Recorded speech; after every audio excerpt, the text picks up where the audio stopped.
இப்பதான் நம்ம சேனலுக்கு முதல் முறையா வரீங்கன்னா கீழே உள்ள சப்ஸ்கிரைப் பட்டனை அழுத்தி சப்ஸ்கிரைப் பண்ணிக்கோங்க. பக்கத்துல உள்ள பெல் ஐக்கானை அழுத்தி ஆள்னு கொடுத்துக்கோங்க. அப்பதான் நம்ம போடுற வீடியோ தினமும் உங்களுக்கு கிடைக்கும். சரி வாங்க இப்ப நம்ம வீடியோக்குள்ள போகலாம். நண்பர்களே, இப்போ நான் சொல்ல போற கதை உங்க எல்லாருக்குமே கட்டாயம் பிடிக்குங்க. இந்த கதை மனதை நெகிழ வைக்கும் ஒரு அற்புதமான கதை. இந்த கதைக்கு முழுக்க முழுக்க நான் கேரண்டி. இந்த கதையை நீங்க கடைசி வரைக்கும் கேளுங்க. சரி வாங்க கதைக்குள்ள போகலாம். காஃபி குடித்த டம்ளரை என்னிடமிருந்து வாங்கி கொண்ட என் மனைவி நகராமல் அப்படியே நின்றாள். என்ன என்பது போல வைதேகியை ஏறெடுத்து பார்த்தேன். உங்க பையனும் மருமகளும் நாளை காலையில ஹனிமூன் முடிஞ்சு சிம்லாவில இருந்து திரும்ப வர்றாங்க என்றாள். சரி, அதுக்கு என்ன இப்போ? அவங்க தங்க ரூம் வேண்டாமா? அந்த ரூம்ல தான் உங்க அம்மா தங்கி இருக்காங்க. இவ்வளவு நாள் இருந்தது போதும், அவங்கள ஹாலுக்கு ஷிஃப்ட் பண்ண சொல்லுங்க என்றாள். வாஸ்தவம்தான். 30 வருஷத்துக்கு முன்னால் என் தந்தை கட்டிய வீடு. அட்டாச்டு பாத்ரூமுடன் 2 படுக்கை அறைகள், ஹால், சமையலறை, டைனிங் ரூம், பூஜை அறை என்று விஸ்தாரமாய் கட்டப்பட்ட வீடு. இப்போது என் அம்மா தங்கி கொண்டிருக்கும் அறைதான் என் தந்தை உபயோகித்தது. நான் இருக்கும் படுக்கை அறையை ஆரம்பத்திலிருந்தே பயன்படுத்தி வருகிறேன். எனக்கு திருமணமாகி 5 வருடங்கள் வரை என் தந்தை உயிருடன் இருந்தார். இன்று வரை அது தன்னுடைய ரூம் என்று உரிமையுடன் இருந்து வருகிறாள் அம்மா. இப்போது தடால் என்று ஹாலுக்கு வர சொன்னால், அதுவும் உறவினர் நண்பர்கள் அடிக்கடி வருவர். ஹாலில் உட்கார்ந்தபடிதான் பேசுவர். அது அம்மாவுக்கு இடைஞ்சலாக இருக்காதா? தனக்கென்று இருக்கும் பிரைவேசி இல்லாமல் எப்படி மீதம் இருக்கும் காலத்தை தள்ளுவாள்? நினைக்கும் போதே தொண்டை அடைத்தது எனக்கு. என்ன பதில் இல்லை?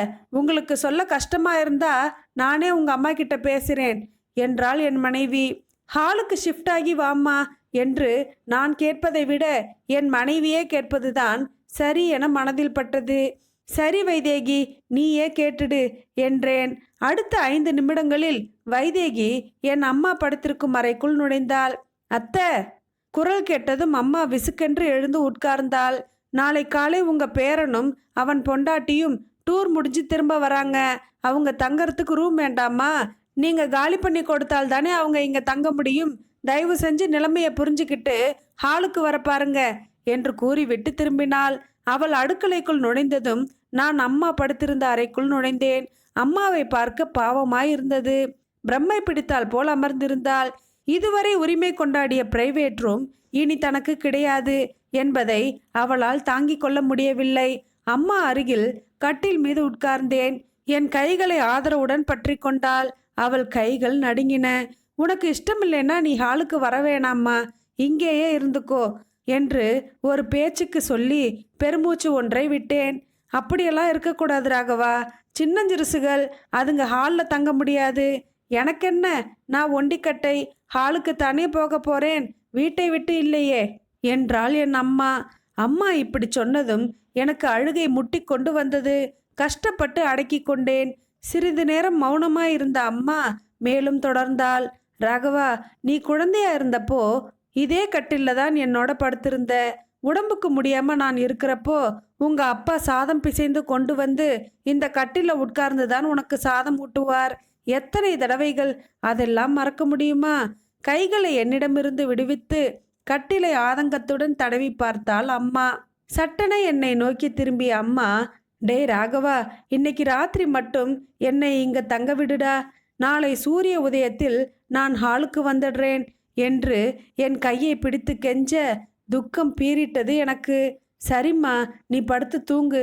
இன்னும் கொஞ்ச நேரம் நான் அங்கு இருந்தால் ஓவென்று அழுது விடுவேன் என எண்ணி அம்மாவை படுக்க வைத்துவிட்டு என் அறைக்கு திரும்பினேன். என் சிந்தனை பூராவும் அம்மாவை பற்றியே இருந்தது. அம்மா கூச்ச சுபாவமுடையவள். யாராவது அறைக்குள் இருந்தாலே உடனே எழுந்து உட்கார்ந்து விடுவாள். உடம்பு முடியாமல் போனாலும் உட்கார்ந்தபடிதான் இருப்பாள். அதற்காகவே நாங்கள் யாராயிருந்தாலும் 5 நிமிடமோ அல்லது 10 நிமிடமோ இருந்துவிட்டு வெளியேறி விடுவோம். அடிக்கடி பாத்ரூம் போக எழுந்து கொள்வாள். ஹாலில் அடிக்கடி யாராவது நடமாடிக்கொண்டே இருப்பர். அதோடு ஹாலில் தான் டிவி இருக்கு. டிவி புரோகிராம்களை என் மனைவியும் மகனும் தொடர்ந்து பார்த்து கொண்டே இருப்பர். இது அம்மாவுக்கு பெரிய தலைவலியாக இருக்குமே. நினைக்க நினைக்க நெஞ்சில் வேதனை பிடுங்கி தின்றது. இந்த வீடு அப்பாவும் அம்மாவும் கஷ்டப்பட்டு கட்டிய வீடு. மகன் என்பதற்காக எனக்கு ஒரு ரூமை கொடுத்தார்கள். என் மகனுக்கு வீடு அல்லது ரூம் வேண்டுமென்றால் நான் தானே கட்டி கொடுக்க வேண்டும். அம்மாவை ரூமை காலி செய்து கொடு என்று கேட்பது தவறு இல்லையா என்று வைதேகியிடம் சொல்லிவிட வேண்டியதுதான் என நினைத்து கொண்டே தூங்கிவிட்டேன். ஆனால் மறுநாள் காலை அம்மா இதற்கொரு விடை கொடுத்தாள். ஆம், அம்மா நள்ளிரவே காலமாகிவிட்டாள். ஹாலில் இருந்து கொண்டு தானும் அவஸ்தைப்பட்டு பிரத்தியாருக்கும் கஷ்டம் கொடுப்பதை விரும்பாமல் போய் சேர்ந்து விட்டாள். அம்மாவின் காரியங்கள் நடந்து முடிந்தன. அன்று இரவு அம்மாவை பற்றிய சிந்தனையோடு கட்டிலில் அமர்ந்திருந்தேன். வைதேகி என் அருகில் வந்து நின்றாள். என்ன, அம்மாவை பற்றி சிந்தனையா என்று கேட்டாள். நான் பதில் ஏதும் சொல்லவில்லை. அவளே தொடர்ந்தாள். பாவம் உங்க அம்மா, இன்னும் கொஞ்ச நாள் இருந்திருக்கலாம். என்ன செய்யறது என்றவள், ஆனால் ஒரு விஷயத்தை கவனிச்சிங்களா? என்ன என்பது போல் அவளை பார்த்தேன். கடைசி வரை ஹாலுக்கு வரவே இல்லை உங்க அம்மா. தன் ரூம்னு உரிமை கொண்டாடி அங்கேயே உசுர விட்டுட்டாங்க. அவங்க சாமர்த்தியம் யாருக்கும் வராது என்று சுருக்கென்று சொல்லிவிட்டு அகன்றாள் வைதேகி. அம்மாவை வெளியேற்றணும்னு ரூமை கேட்டாளா, இல்லை பையனை வைக்கணும்னு ரூமை கேட்டாளா? அப்பா உயிருடன் இருந்திருந்தா அந்த ரூமை கேட்டிருப்பாளா? அம்மா தனியா இருந்தது அவங்களுக்கு பலவீனமோ? அம்மா நான் தனியா இல்லை, பையனோடு தான் இருக்கேன்னு சொன்ன நம்பிக்கையை கூட காப்பாற்ற முடியலையே. அவளை அழைத்து இந்த வீடு அப்பாவும் அம்மாவும் கஷ்டப்பட்டு கட்டிய வீடு. மகன் என்பதற்காக எனக்கு ஒரு ரூமை கொடுத்தார்கள். என் மகனுக்கு வீடு அல்லது ரூம் வேண்டுமென்றால் நாம் தானே கட்டி கொடுக்க வேண்டும். அம்மாவை ரூமை காலி செய்து கொடு என கேட்டது தவறு இல்லையா என்று சொல்ல நினைக்கிறேன். ஆனால் அது என்னால் முடியவில்லை. இது என்னுடைய கையாளாகாத தனமோ? நான் மட்டும்தான் இப்படியா? இல்லை, எல்லா ஆண்களும் இப்படித்தானோ? பிள்ளைகள் இருந்தும் பல அப்பாக்களை இன்று பென்ஷன் தான் காப்பாற்றுகிறது. பணத்தால் மட்டும் அவர்கள் வாழ்க்கையில் நிம்மதியும் சந்தோஷமும் கிடைத்து விடுமா? ஒவ்வொரு ஆண்மகனின் வாழ்க்கையிலும் என்னை ஏன்னு கேட்க ஆளே இல்லை என்ற வாக்கியம் வயதிற்கேற்ப மாறும். இளமையில் கர்வமாகவும் முதுமையில் பரிதாபமாகவும். வாழ்க்கையிலும் சரி, பணியிலும் சரி, நமக்கு எத்தனை அழுத்தங்கள் இருந்தாலும் பெற்றவர்களிடம் மனம் விட்டு பேசுங்கள். அன்னையின் மடியில் தலை வைத்து படுங்கள். தந்தையின் கரங்களை பிடித்து கொண்டு கடைவீதிக்கு செல்லுங்கள். வாழ்க்கை ஒரு வட்டம் என்பதை உணருங்கள். இன்று நாம் நம் பெற்றோரை ஆதரித்து அரவணைத்தால் நாளை நம் பிள்ளைகளும் நம்மை ஆதரிப்பர் என்பதை சொல்லிதான் தெரிய வேண்டுமா? இதை விட வேறு புண்ணியமும் வேண்டுமா? இந்த கதை நான் படிக்கும்போது எனக்கு அழுகையே வந்துருச்சுங்க. ரொம்ப ரொம்ப நல்லா இருந்துச்சு.